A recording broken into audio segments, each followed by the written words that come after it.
The Andragogical process model in education. Process and content models are two different approaches to organizing educational activities. On the one hand, the process model focuses on how students learn. In particular, it refers to considering how individuals approach solving issues, what thinking strategies they follow, what benefits this process will bring, and others. On the other hand, the content model draws attention to what is learned by students. It means that the given approach helps determine specific material and concepts that will be offered.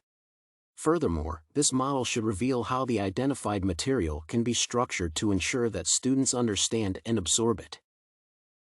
The Andragogical process model was created for adult learning, and it has both strengths and weaknesses.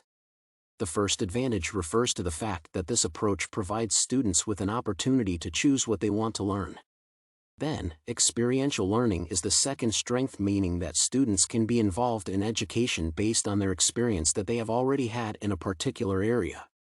This model ensures that adults only invest in learning the material that is relevant to them. Simultaneously, the andragogical approach also implies some weaknesses, and the leading one of them is that the dependence on self-directed learning can lead to reduced motivation when students face some challenges. Finally, the given model can be considered in opposition to formal education, which evokes some skepticism. Specific issues can explain why the andragogy is developed in a practice model. Firstly, it is so because this approach allows students to choose learning materials depending on what they consider relevant for them. Secondly, the andragogical model focuses on the problem and how individuals can solve it. It means that the approach under analysis does not draw much attention to the content of the learning activities. The core andragogical assumptions reflect leading goals and purposes of learning as well as situational/individual differences. For example, acquiring new information and mastering new skills are the primary learning purposes, and they have a direct connection to the assumption of self-concept. It is so because this term implies that adults achieve successful results in education if they invest in self-directing practices. Furthermore, the andragogy identifies that all students have various characteristic features. That is why the given approach focuses on the assumption of motivation. It relates to the fact that students can choose what they will learn to ensure that they are willing to participate actively in this process. Finally, the andragogy assumes that students can use their experiences and mistakes as a basis for further learning. It is so because this approach admits that the individuals come with different background knowledge.